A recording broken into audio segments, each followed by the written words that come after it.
Hello hello. स्वागत है gate alive 9 के धमाकेदार दुनिया में, जहां हर कहानी है मजेदार, थोड़ी जादुई और पूरी दिलचस्प। तो बांधिए अपनी कल्पना की बेल्ट और चलिए उड़ जाते हैं आज की कहानी के साथ। कथा का आरंभ गरुड़ के अहंकार से होता है। उनकी माता विनता उनकी सौतेली बहन कद्रू की एक चाल के कारण दासी बन गई थीं।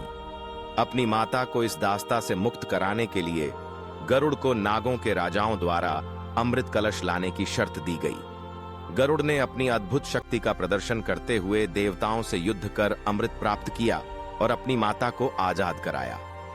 इस अतुल्य पराक्रम ने उन्हें इतना शक्तिशाली बना दिया कि उनके मन में अहंकार घर कर गया। इसी अहंकार के चलते एक बार उन्होंने अपनी भूख शांत करने के लिए एक विशाल पर्वत को निगल लिया और सोचने लगे कि इस संसार में उनसे अधिक बलवान कोई नहीं है। जब गरुड़ अपने इसी घमंड में चूर थे, तभी उनका सामना नागराज वासुकी से हुआ।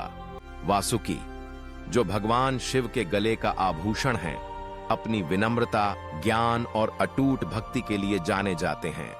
उन्होंने गरुड़ के अहंकार को भांप लिया और उनके मन में चल रही हलचल को समझ गए। गरुड़ ने वासुकी को तुच्छ समझा और अपनी शक्ति का प्रदर्शन करने के उद्देश्य से उन पर हमला कर दिया। लेकिन वासुकी ने अपनी योग शक्ति और शिव की कृपा से गरुड़ के हर प्रहार को विफल कर दिया। उन्होंने अपनी योग माया से एक ऐसा जाल बुना जिसमें गरुड़ फंस गए। गरुड़ ने अपनी पूरी शक्ति लगा दी, लेकिन वे उस जाल से बाहर नहीं निकल पाए। यह देखकर गरुड़ को बहुत आश्चर्य हुआ कि एक साधारण दिखने वाले नाग ने उन्हें हरा दिया। वासुकी पर बार बार प्रहार करने के बावजूद जब गरुड़ सफल नहीं हुए, तो उन्होंने अपनी पूरी शक्ति से वासुकी पर हमला कर दिया। वासुकी, जो अपने परम आराध्य भगवान शंकर के भक्त थे, उन्होंने अपने प्रभु को सहायता के लिए पुकारा। अपने भक्त की पुकार सुनकर भगवान शंकर तुरंत अपने त्रिशूल और डमरू के साथ वहां प्रकट हुए।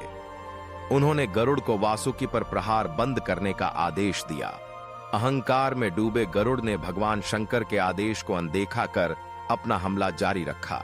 जब गरुड़ ने भगवान शंकर के आदेश का पालन नहीं किया, तो भगवान शंकर क्रोधित हो गए और उन्होंने अपनी शक्ति का उपयोग कर गरुड़ को सबक सिखाने का प्रयास किया। अपने वाहन गरुड़ पर संकट देखकर उनके स्वामी भगवान विष्णु भी तुरंत अपने चक्र और शंख के साथ वहां प्रकट हो गए। इस तरह भक्तों के बीच का संघर्ष उनके आराध्यों के बीच एक प्रतीकात्मक युद्ध में बदल गया, जहां दोनों ही अपने अपने भक्तों की रक्षा के लिए तत्पर थे।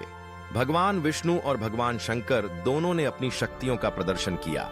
उनके बीच का टकराव इतना भयंकर था कि संपूर्ण ब्रह्मांड कांपने लगा।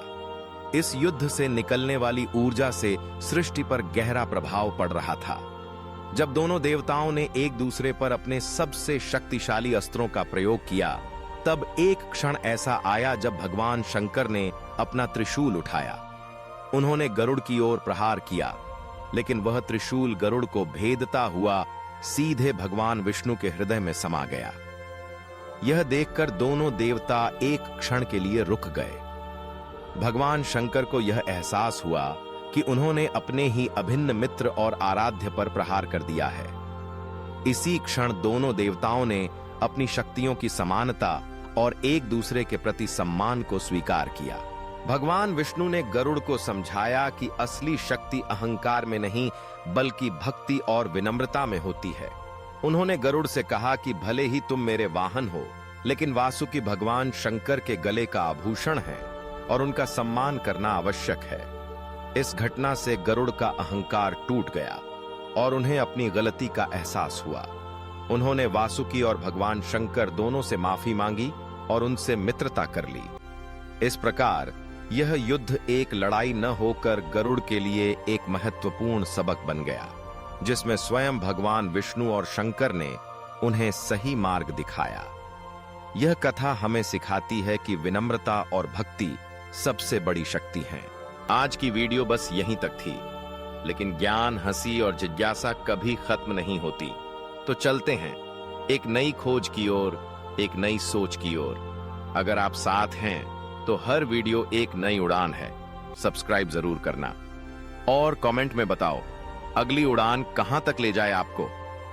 कंटेंट नहीं, कनेक्शन बनाते हैं। हम हैं गेट अलाइव 9। मस्त रहिए।